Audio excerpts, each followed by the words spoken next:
Hey everybody, welcome back to Esoteric Ramblings. I'm Jesse Arnold, and today I'm reviewing the first episode of The Bad Batch. Hey everybody, welcome back to Esoteric Ramblings. May the 4th be with you. Yes, it is that day, and today I've got the my first review reactions to episode 1 of The Bad Batch, now streaming on Disney+. So I'm going to start off with a little bit just of initial reaction here, and then I'll get into spoilers and more detail-y stuff after a warning card. So initially here, other than just talking about the basics of the show, don't anything to worry about spoiler-wise until I get that card up there. I am going to be referencing stuff from the finale, or the final season of Clone Wars. So if you have not watched that yet, maybe get on that before you watch this or The Bad Batch.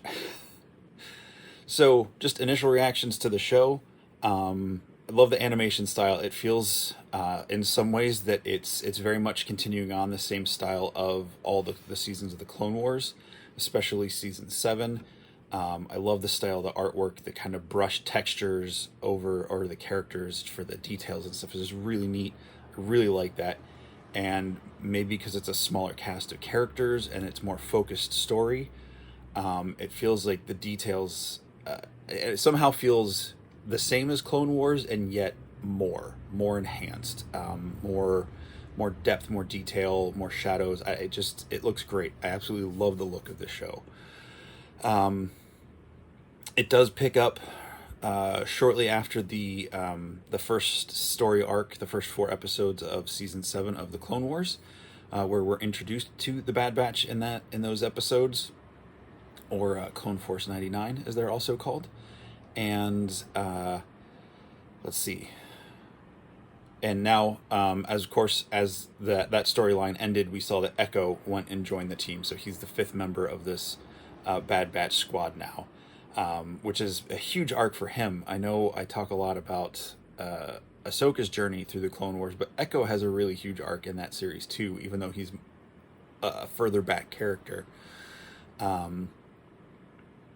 So yeah, the music, the score, the writing, everything, it just feels like a natural progression from Clone Wars, and it's really great. And everything just feels, like I said, a little bit more, a little bit enhanced.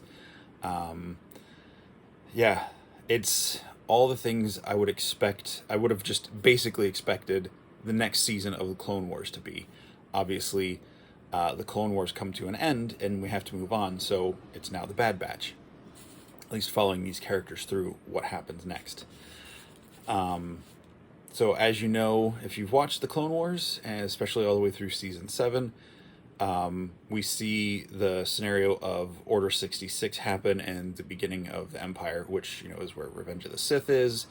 And that whole era between Revenge of the Sith and New Hope have only really been explored in a few comics recently, in the one Darth Vader series, the Kanan miniseries they did a couple years ago with Marvel, which is really cool. If you like Rebels, definitely check that Kanan book out. And of course, Rebels, which picks up like in the last 4 or 5 years of the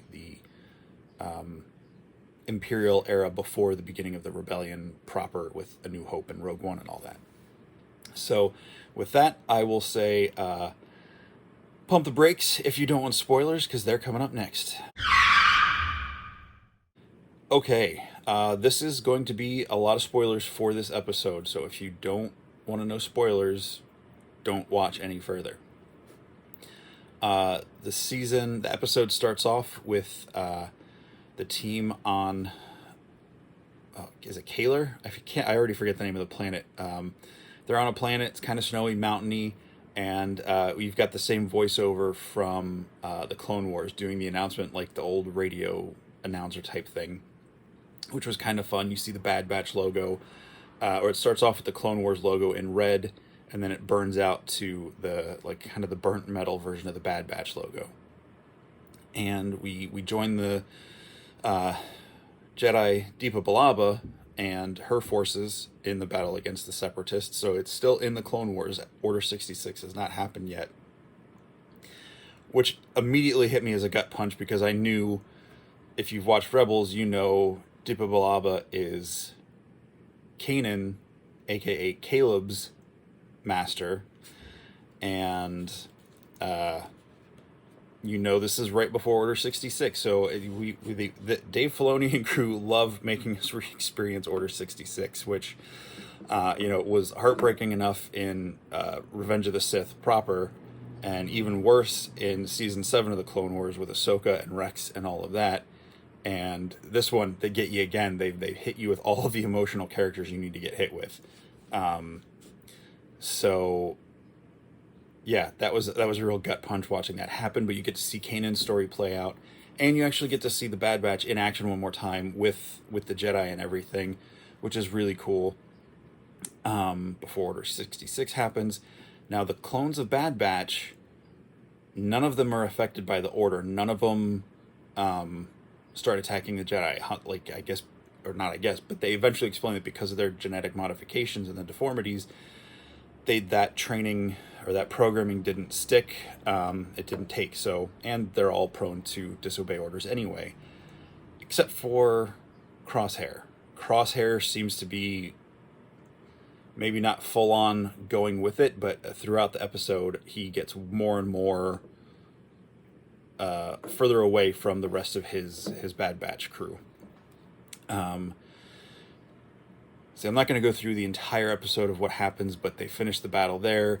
They try to track down Caleb, who's on the run, and Crosshair actually does try to kill him, and Hunter stops them, and he actually lets Caleb get away. Or doesn't let Caleb get away, but Caleb gets away, and then he just tries to tell them that he died. So then they go back to Camino, which is their home, their base, and, there's already an immediate change in the presence of the clone troopers there. In the trailers, you saw the big projection of the Emperor. So he delivers his whole speech about transitioning to the Galactic Empire. Now he's the Emperor, and the Bad Batch is just kind of not tracking with this. And the whole situation with the Kaminoans and everything is there, and Tarkin shows up to evaluate the clones and decide whether or not they're going to keep using them or transition to like a regular enlistment army. So he sees some things with them, is impressed, sends them on a mission to test their loyalty. Of course, they're told it's a separatist camp, that they're going to take out droids. And you get there, and we meet a bunch of human civilians and some freedom fighters and Saw Gerrera. So it was nice to see Saw come back. He's a little bit older, a little more worn out from when we saw him earlier in the Clone Wars, but he's not quite to where we see him in Rebels. So it's cool to see him come back into this again. Hunter and the team, they deliberately let these guys go. They decide they're not going to kill them because, they're confused about what's going on with the Empire and the Republic. And again, Crosshair, though, keeps like, no, we should kill them. We should have completed the mission. And it gets the whole thing builds to a climactic escape from Camino with the Bad Batch and Crosshair leading troops against them as they try to escape.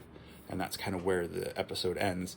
They do introduce a really interesting character. I saw in the trailers like a young human character, and I saw a poster or something for this character, Omega, and I was like, who is this?